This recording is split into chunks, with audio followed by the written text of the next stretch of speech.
Bore da, a chroeso I Gwasanaeth Boreol Eglwys Dewi Sant ar y Sulgwyn.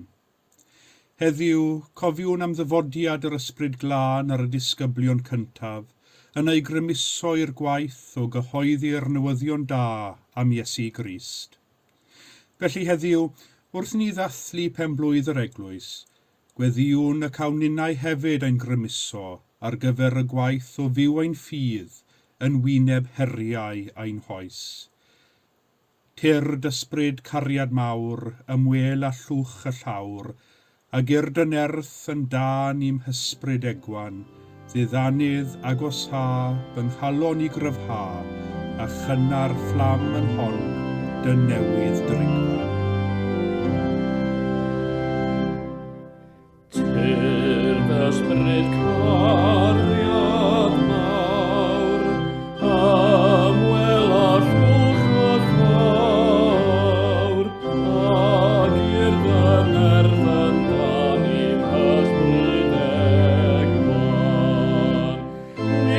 Niddanydd agos ha, fy nghalon I gryfha, a chynnar fflam yn hon dy newydd dringfa. Dy gwmni Sant a'i ddyn, drinwyd yn ei drolddyn, yn llwch a lludw yn ei danfydd fflamau. A ddolau'n erthol di, fyddwn farwein I fi, ac ar fy ffordd yn llewyr chwym llwym rai. Tywyned ail dyras, o wyneb pryd a was, a'i darddiad fyddor galon I selfrydig. Ar hon a wyl yn llu, dros ei diffygion hi, gan ddwyn ei chroes ar ysgwydd os yngedig. Uwch ddeall ganol y rhyw, mor hiraeth dwm am y ddiw, a phresennol deb ysbryd Crist bydd gylloi. A'i ras ni wyr un byd, nes bod yn demlau hi, trig yr ysbryd Sant a'i yn oes oesoedd.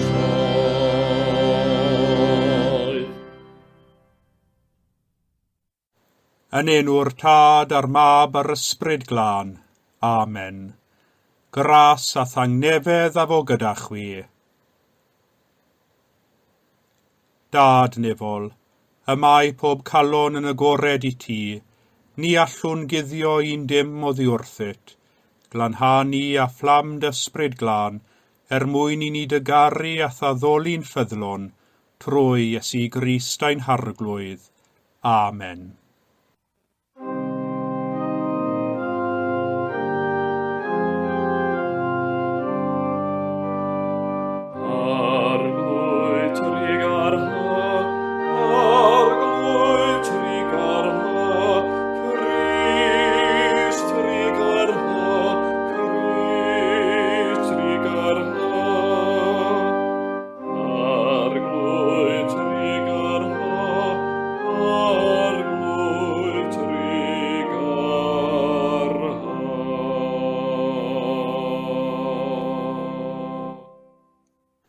Cyffeswn yn ostyngiedig ein pechodau, ger bron yr holl alluog ddiw. Dad nefol, yr ydym wedi pechu ar feddwl gair a gweithred, a heb wneud yr hyn a ddylem. Mae'n wir ddrwg gennym, ac yr ydym o ddifrif yn edi farhau. Mwyn dy fab Iesu Grist a fi farw drosom, myddeuain i'r cwbwlaeth heibio, ac arwain ni yn ei ffordd ef i gerdded fel plant y goleuni.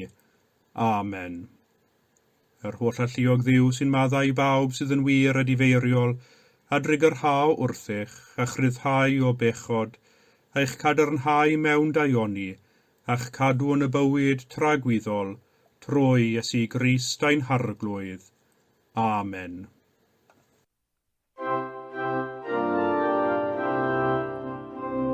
Gogoniant i Dduw, gogoniant i Dduw, gogoniant yn y goruchaf. Gogoniant i Dduw, gogoniant i Dduw, gogoniant yn y goruchaf.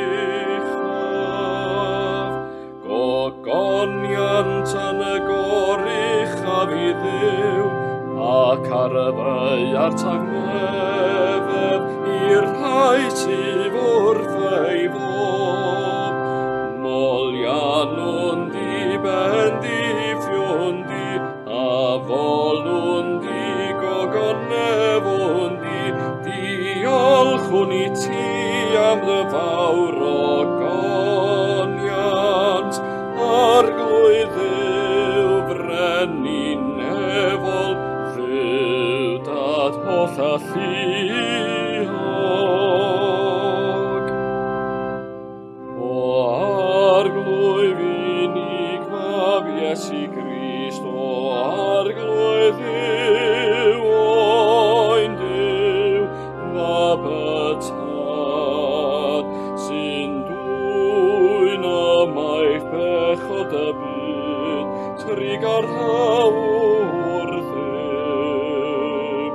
trigar hawr ddim, tydi sy'n eistedd ar fy heilaw Dduw dad, derbyn ein gweddi, derbyn ein gweddi.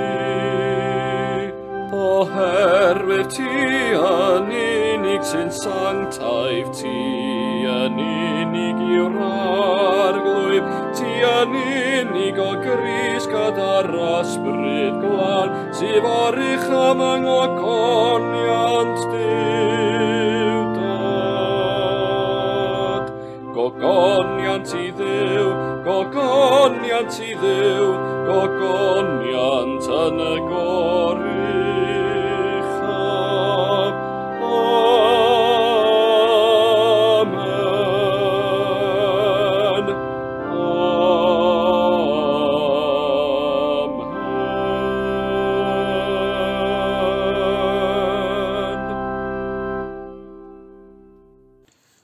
Y colect ar gyfer y Sulgwyn, gweddiwn. O Dduw addysgaist ar gyfenwy'r amser yma gylonnaid y ffyddloniaid, trwy anfon iddynt o leunid ysbryd glân. Dy roi ni trwy'r un ysbryd feddi barn gywir ym mhob peth, a llawenychu byth yn ei ddiddanwch gwynfededig, trwy heiddiannau Iesu Grist ein hiechawdwr, sy'n byw ac yn teyrnasu gyda thi, yn undod yr un ysbryd, yn un Duw, yn oes oesoedd. Amen. Y darlleniad allan o'r ail bennod o Actau'r Apostolion. Ar ddydd cyflawni cyfnod y Pentecost, yr oeddent oll ynghyd yn yr un lle, ac yn sydyn fe ddaeth o'r nef sŵn fel gwynt grymus yn rhithro, ac fe lanwodd yr holl dŷ lle roeddent yn eistedd. Ymddangosodd iddynt a fodau fel o dan yn ymrannu ac yn eistedd un ar bob un ohonynt, a llanwyd hwy oll ar ysbryd glân, a dechreuasant lefaru a thafodau dieithr, fel yr oedd yr ysbryd yn rhoi lleferydd iddynt.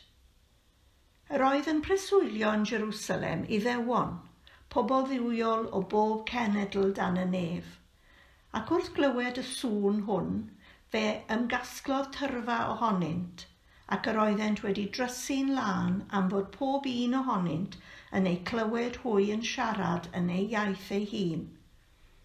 Yr oeddent yn synnu ac yn rhyfeddu ac yn dweud, Onid Galileaid yw'r rhain oll sy'n llefaru?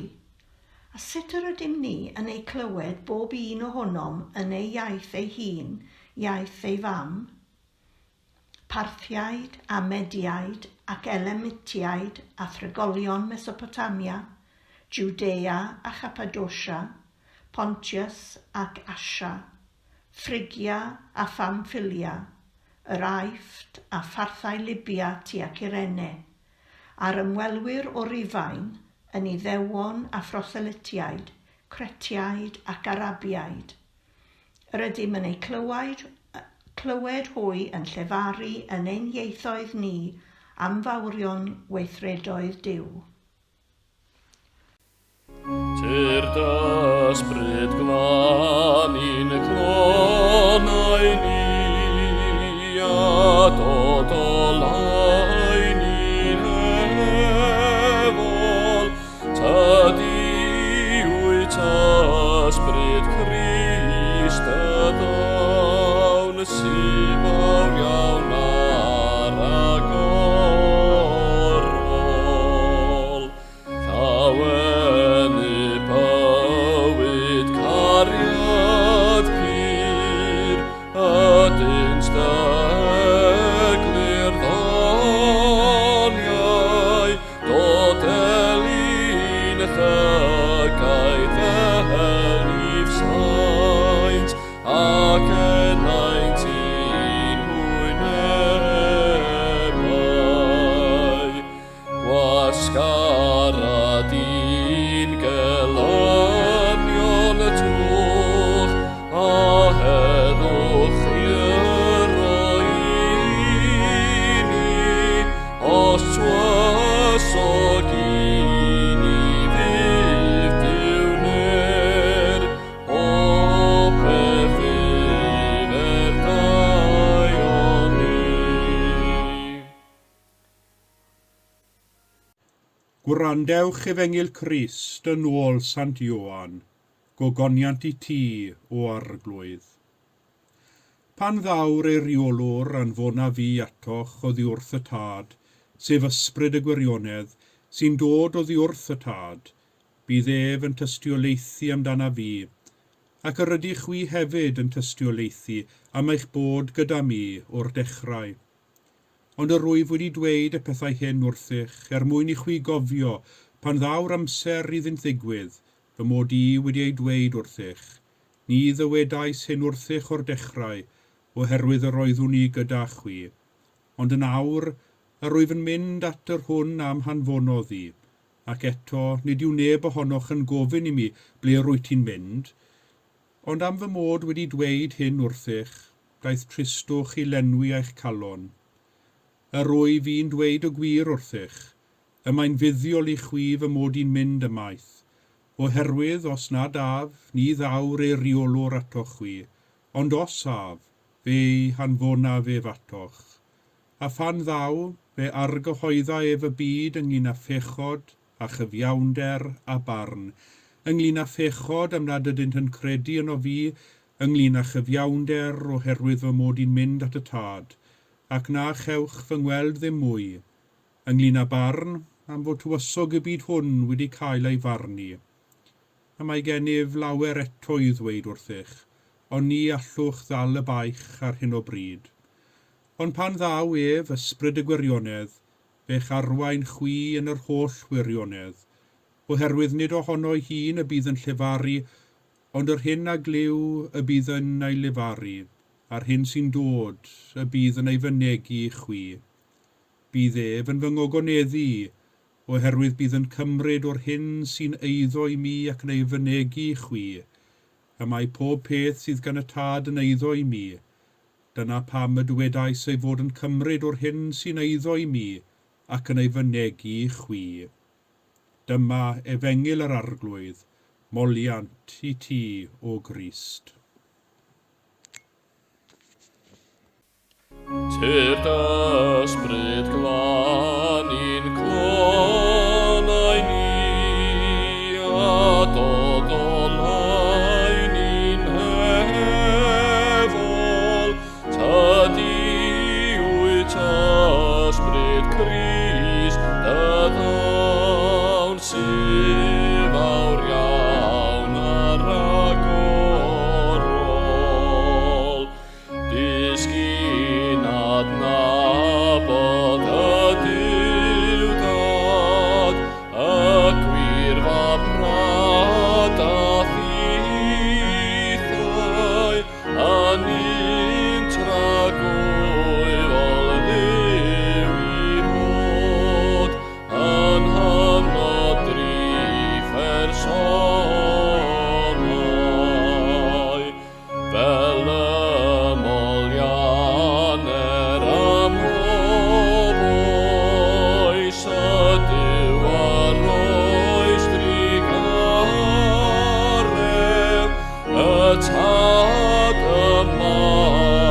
ac yn sydyn fe ddaeth o'r nef sŵn fel gwynt grymus yn rhuthro, ac fe lanwodd yr holl dŷ lle roeddent yn eistedd. Yr ail adnod o'r ail bennod o lyfr Actau yr Apostolion. Penblwydd yr Eglwys Gristionogol yw'r Sulgwyn, y Pentecost. Heddiw fe ddathlwn a'i dechreuad hi, y dechreuad unigryw, rhyfedd a goriwch naturiol, a dro ddwsyn o ddisgyblion ofnus, pryderus ac yn ansicr, yn llys genhadon beiddgar a blaengar dros Iesu Grist. Ar y Sulgwyn cyntaf hwnnw, fe ddechreuwyd ar y gwaith o adeiladu'r eglwys i fod yn rym erdaioni yn y byd ac yn arwydd i'r byd o gariad digyfnewid Duw. Gwaith yr eglwys ym mhob oes yw cyhoeddi a byw disgeidiaeth Iesu Grist.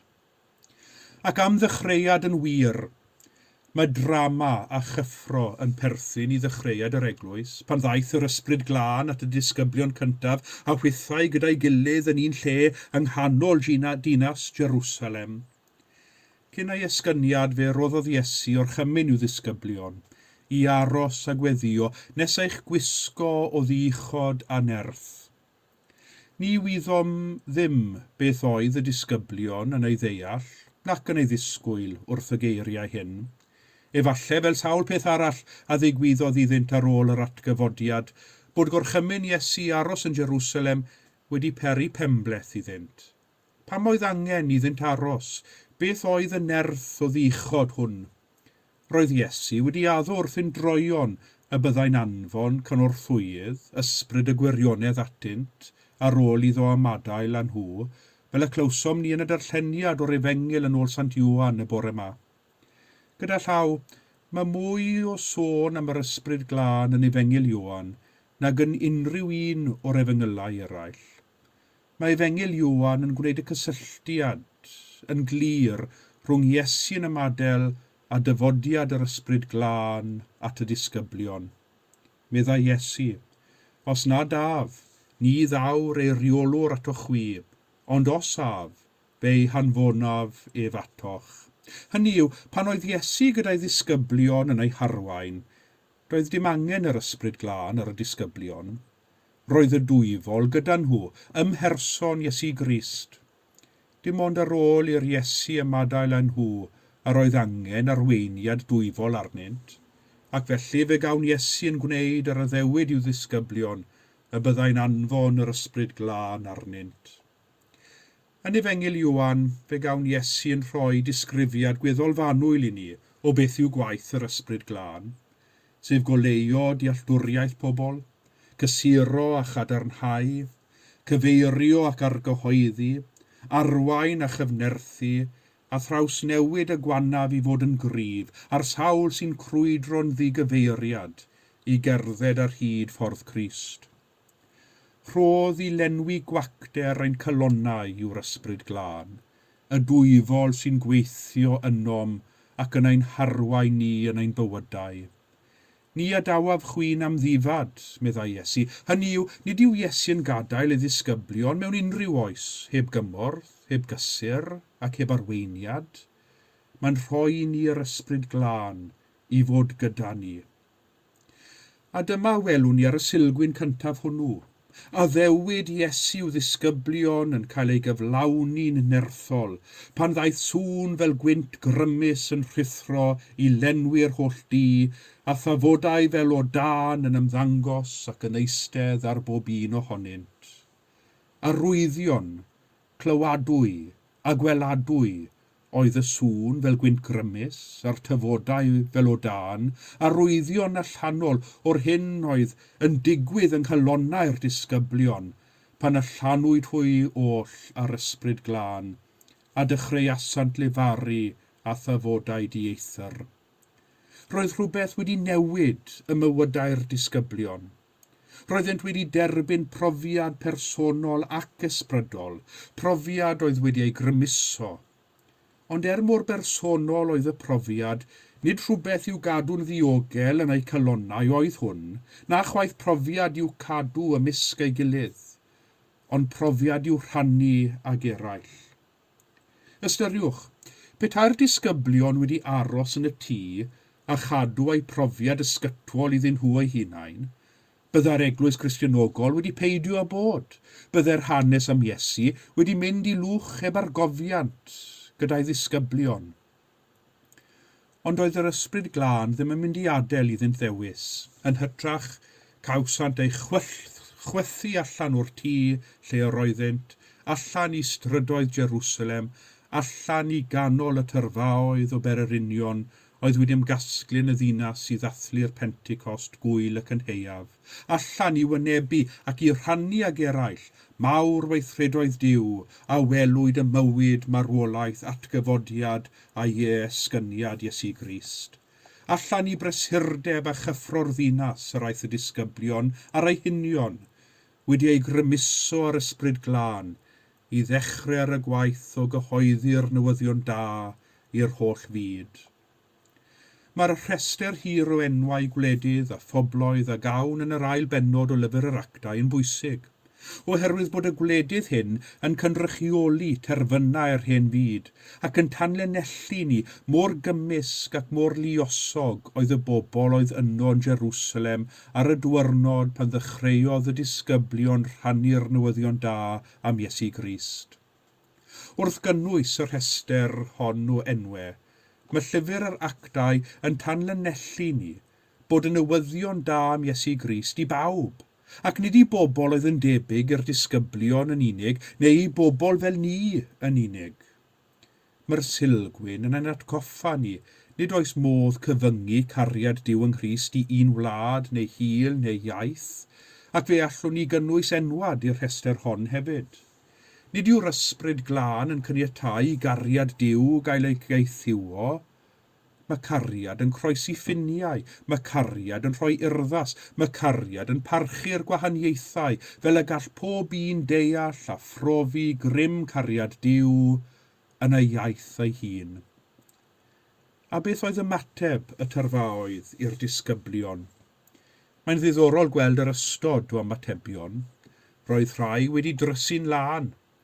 Roedd eraill yn rhyfeddu, eraill yn synnu, eraill yn ceisio deall ac yn gofyn beth yw ystyr hyn, ac eraill drallefn yn ceisio bychanu'r disgyblion trwy ddweud yn wawdlyd wedi meddwi y maint. Ond nid dyna'r ystod ymatebion y cawn ni heddiw i'r newyddion da am Iesu Grist.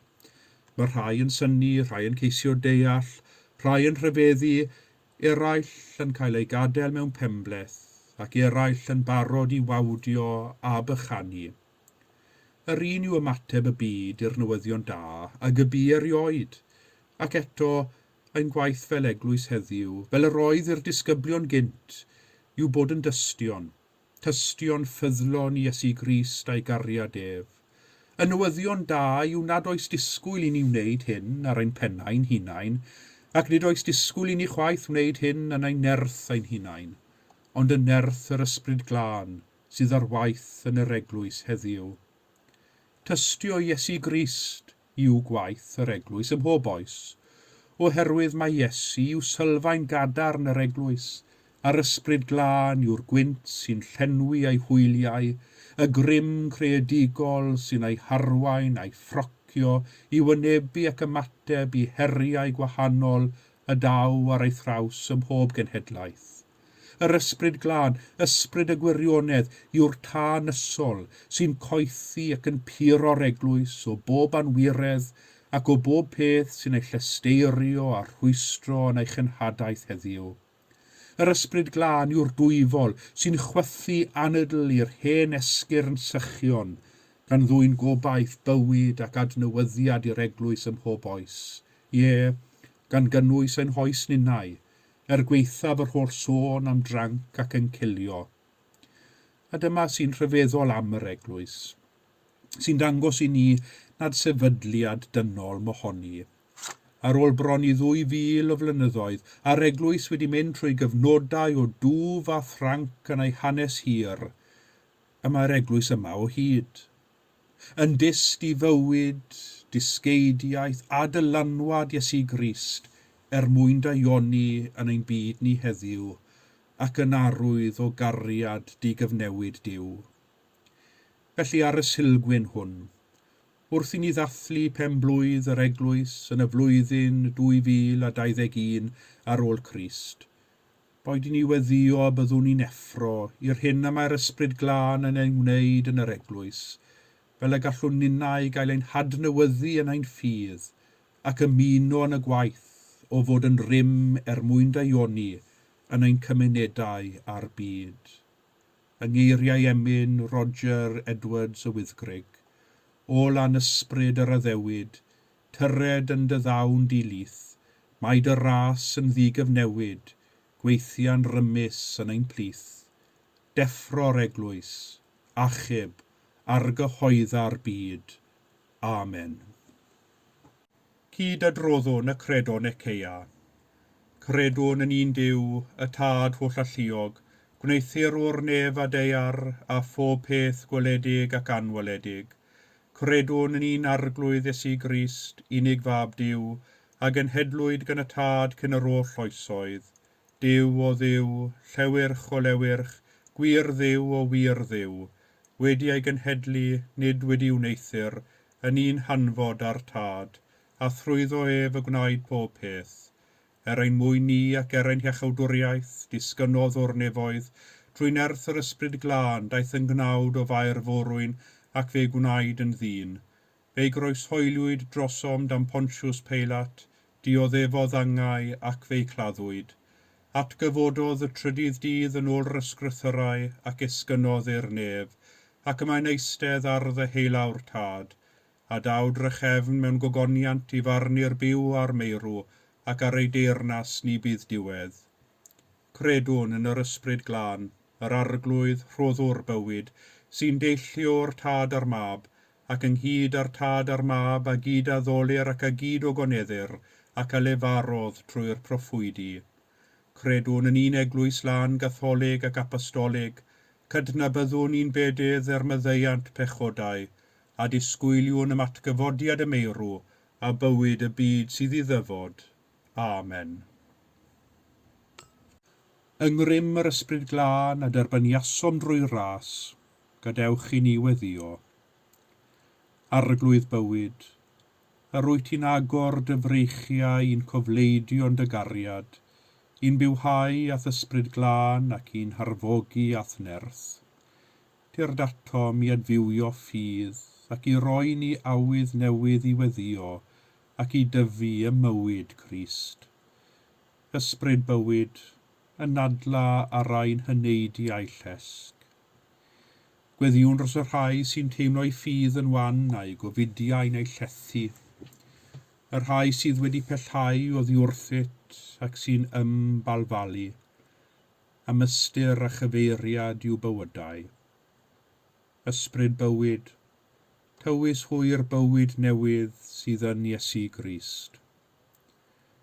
Gweddiwn dros y rhai sy'n dy wasanaethu yn dy eglwys ac yn tystio i ti ym mywyd y byd, yn enwedig y rhai sy'n wynebu gwrthwynebiad a difaterwch ac yn digaloni yn y gwaith.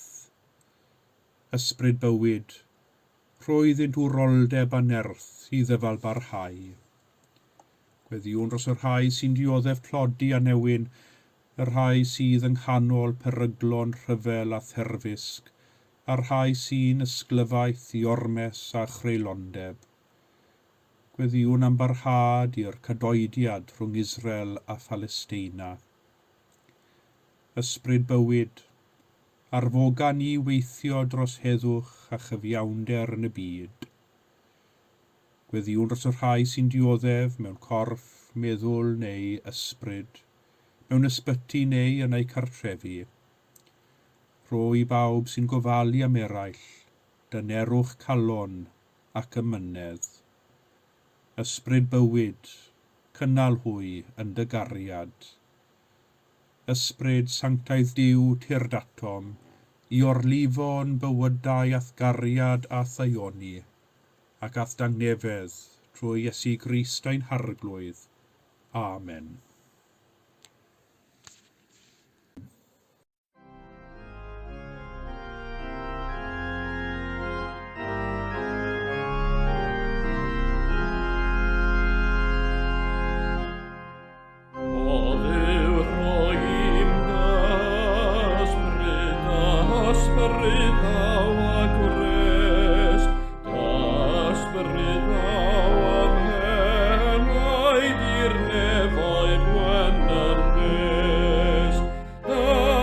ysbryd sy'n gomaio, da ysbryd sy'n bywhau, da ysbryd sy'n biro, Sant eifio a dyfrhau.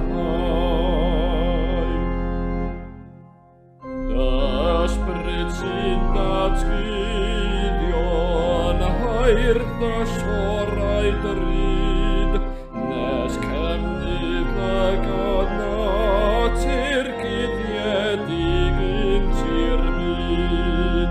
Si ysbryd sy'n amenyn canhesol nefol dan, ysbryd byr yn unig sydd yn melasur gan. Ysbryd sydd yn cynnal y gweiniaid yn y ffyr, yn erthu'r enaid egwan sy'n ofni'r colli'r dydd. Ysbryd sy'n gwasgaru y tew gymalau di, gwna fi trwy'n ysbryd yn gadarn ac yn y ddi.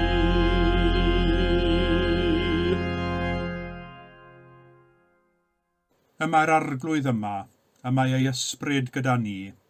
Dyrchefwch eich calonnau, yr ydym yn ei dyrchafu at yr arglwydd. Diolchwn i'r arglwydd ein Duw, iawn yw rhoi ein diolch a'n clod.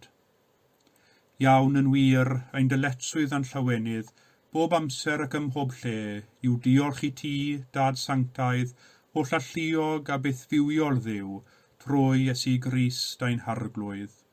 A esgynnodd i'w orsedd nefol ar dy ddeheulaw, a thrwyddo y rwyt yn tywallt ar dy bobl dy ysbryd glân, ysbryd oethineb a deall, ysbryd cyngor a grym, ysbryd gwybodaeth ac ofn yr arglwydd.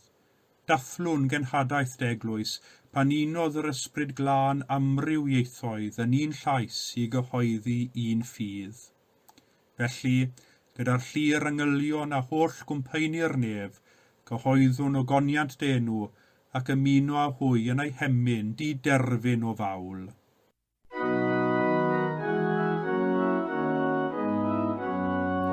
Sanctaif, sanctaif, sanctaif arglwydd Duw gallu hanerth, nef a daiar sy'n llawn o ffogoniant, llawn o ffogoniant, Hosanna, Hosanna, Hosanna yn y gorychaf. Pendigedig yw'r hwn sy'n dyfod yn enw'r arglwydd. Hosanna, Hosanna, Hosanna yn y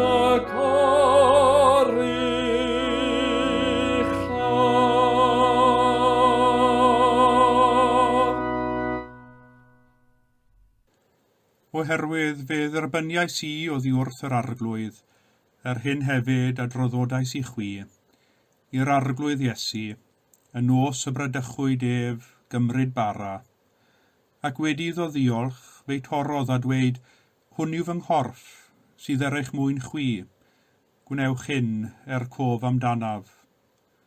Yr un modd hefyd fe gymerodd y cwpan ar ôl swper gan ddweud, y cwpan hwn yw'r cyfamod newydd yn fy ngwaed i, gwnewch hyn bob tro ar y fwchef, cof amdanaf.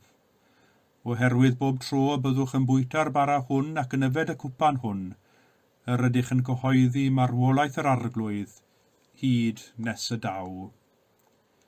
Fel y dysgodd ein hiechawdwr ni, gweddiwn yn hyderus. Ein tad, yr hwnnwyt yn y nefoedd, sancteiddiau'r denw, deled y deyrnas, gwneler dewyllus, megis yn y nef, felly ar y ddeiar hefyd. Dyroi ni heddiw ein bara beinyddiol, a maddau ni ein dyledion, fel y meddeu nina un dyledwyr, ac nac arwain ni brofedigaeth, eithir gwared ni rhag drwg, can is eiddot ti o'r deyrnas a'r gallu a'r gogoniant, yn oes oesoedd. Amen. Cymerwn enid i fyfyrio ar y cymyn bendigaid, ac ar o'r chymyn Iesu, gwnewch hyn cof amdanaf.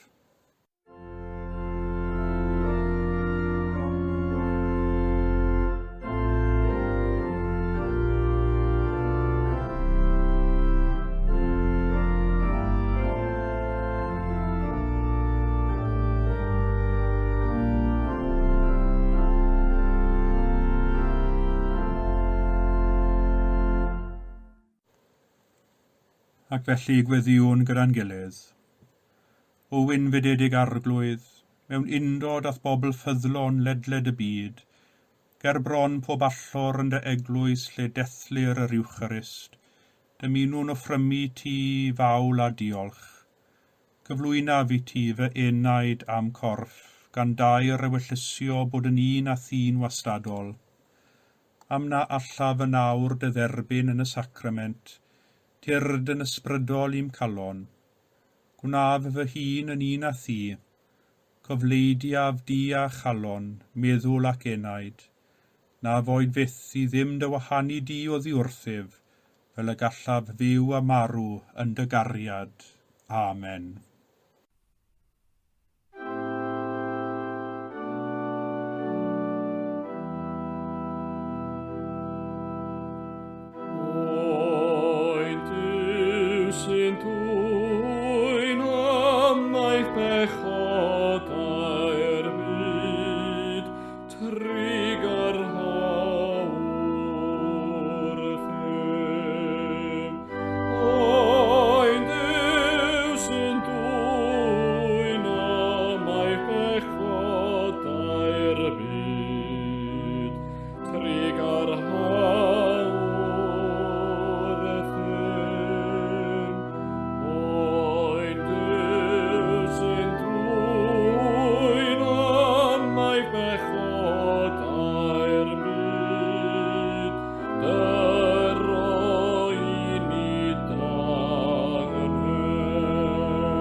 Diolchwch i'r arglwydd oherwydd graslon yw, a'i gariad sy'n dragywydd. Cydweddiwn, o ddiw ffyddlon, a gyflawnais dy ddiwydion y Pasg drwy anfon d'ysbryd glân ac agor ffordd y bywyd rhagwyddol i bob hil a chenedl. Agor ein gwefusau trwy d'ysbryd, fel y gall pob tafod ddatgan dy ogoniant, trwy Iesu Grist ein harglwydd. Amen.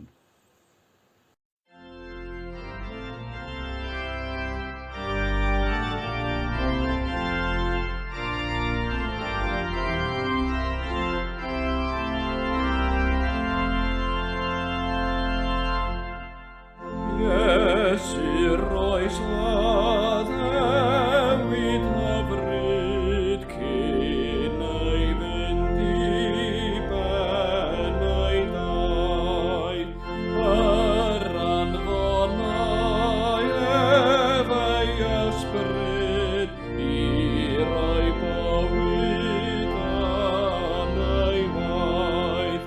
Dawn yr ysbryd, dawn yr ysbryd,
a gweddiwn am bendith Duw.